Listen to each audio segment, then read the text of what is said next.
পড়ছিলাম ভালোবাসিকো, কলমে নুজাইফা নুন। পর্ব সংখ্যা 25।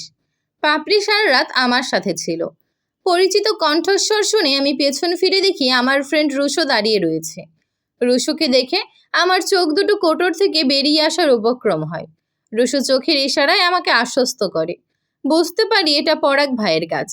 তিনি হয়তো আজ করতে পেরেছিলেন, বাড়ি ফিরলে আমাকে হাজারো প্রশ্নের সম্মুখীন হতে হবে, তাই আগে থেকেই উত্তর রেডি করে রেখেছেন। আমার বুকের ভেতরটা কেমন গলে গেল।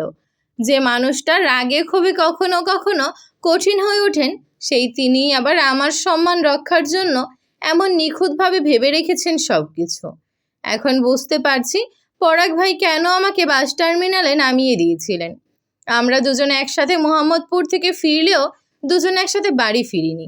পরাগ ভাই আমাকে অন্য গাড়িতে তুলে দিয়েছিলেন। তখন খুব মন খারাপ হয়েছিল আমার, কিন্তু এখন বুঝতে পারছি পরাগ ভাই যা করেছেন আমার সম্মান রক্ষার্থেই করেছেন। রুশুর কথা বড় মামি বিশ্বাস করলেন কিনা জানি না, তবে তার গলার স্বর নিচু হয়ে গেল। তিনি রুশুর দিকে এগিয়ে গেলেন, তীক্ষ্ণ কণ্ঠে জিজ্ঞেস করলেন, পাপড়ি সত্যি তোমার সাথে ছিল? হ্যাঁ আন্টি। কলেজ থেকে বেশ খানিকটা দূরত্বে আমার কাজিনের বাসা। আমি কাজিনের বাসায় বেড়াতে এসেছিলাম। রাস্তায় হঠাৎই পাপড়ির সাথে আমার দেখা হয়ে যায়। জানেনই তো পাপড়ির সাথে আমার শৈশব কৈশোরের কত স্মৃতি বিজড়িত। একসাথে বড় হয়েছি আমরা। কতগুলো দিন পর পাপড়ির সাথে আমার দেখা হলো। কত শত গল্প জমেছিল। এদিকে আমার মাগুরা ফেরারও তাড়া ছিল। পাপড়িও বলছিল ওর বাবা মায়ের কথা খুব মনে পড়ছে। তাদের কবরের পাশে কিছুক্ষণ একান্তে বসে থাকতে পারলে মনটা শান্ত হতো। পাপড়ির বিমর্ষ মুখের দিকে আমি তাকাতে পারছিলাম না, তাই আমি জোর করে পাপড়িকে আমার সাথে মাগুরা নিয়ে যাই। মামি বিরক্ত কণ্ঠে বলেন, এই সামান্য কথাটা কি ফোন করে জানিয়ে দেওয়া যেত না? গত দুপুর থেকে ঝড় বৃষ্টি শুরু হয়েছে। রাতভর ঝড়ের তাণ্ডব চলেছে। ট্রান্সমিটার ব্লাস্ট হয়ে গিয়েছে।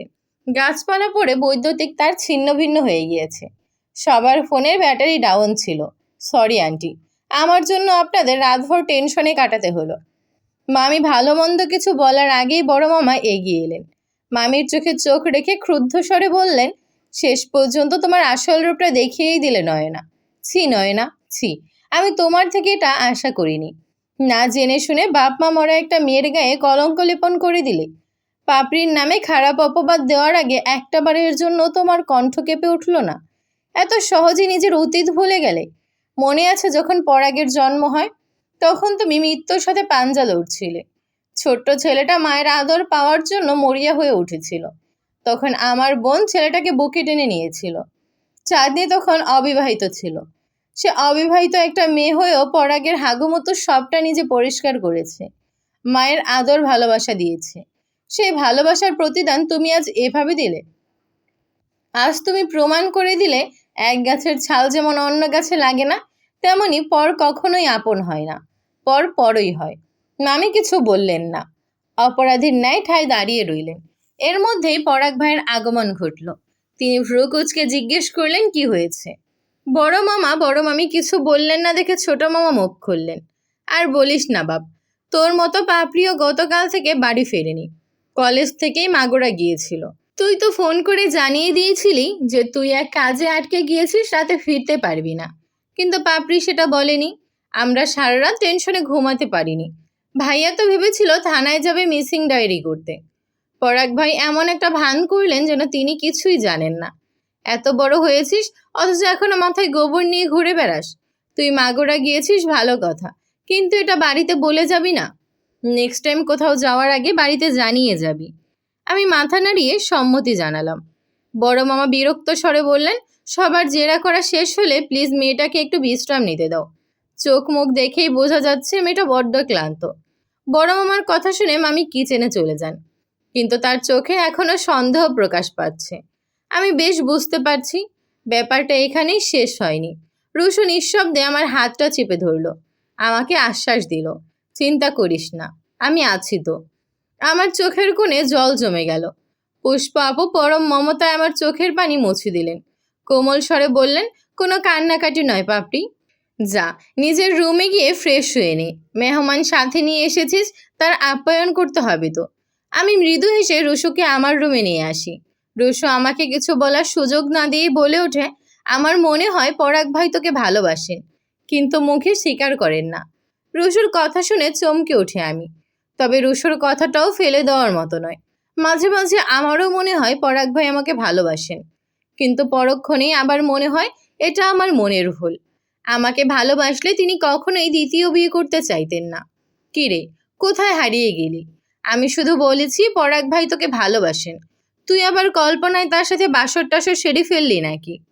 রুষোর প্রশ্নে ভাবনা থেকে বেরিয়ে আসি আমি। আমতা আমতা করে বলি, কই না তো। রুষো দুষ্টমি ভরা চোখে আমার মুখের দিকে তাকালো। সিরিয়াস ভঙ্গিতে বলল, মিথ্যে বলিস না পাপড়ি, তোর গাল লাল হয়ে গেছে। তোর লাল গাল দেখেই বাকিটা বলার আগেই রুষোর ফোন বেজে উঠল। রুষো ফোনের স্ক্রিনে তাকিয়ে বলল, তুই থাক, আমি ছাদে যাচ্ছি, বাবা কল করেছে, কথা বলে আসি। রুষো যাওয়ার পরপরই পুষ্পা আপা আমার রুমে এসে দরজা বন্ধ করে দিলেন। সন্ধিহান গলায় বললেন, তুই কি সত্যি রুষোর সাথে ছিলি? হ্যাঁ আপু, কিন্তু তোর চোখ মুখ তো বলছে তুই রুষোর সাথে না, ভাইয়ার সাথে ছিলি। আমি থতমত খেয়ে গেলাম। আপুর প্রশ্নের উত্তর দেওয়ার মতো শব্দ খুঁজে পেলাম না। ঠোঁটের কোণে আপু তীক্ষ্ণ দৃষ্টিতে আমাকে পর্যবেক্ষণ করলেন। কিছুক্ষণ দেখার পর হঠাৎই আমার গলায় হাত দিয়ে গর্জে উঠলেন, তোর গলায় এটা কিসের দাগ পাপড়ি? আপুর কথা শোনা মাত্রই আমি দৌড়ে আয়নার সামনে দাঁড়িয়ে গেলাম। হঠাৎ যেন আমার শ্বাস আটকে গেল, বুকটা অবচেতনভাবে দ্রুত ধকধক করতে লাগলো। মনের কোণে প্রশ্ন উকি দিল, এটা কিভাবে সম্ভব?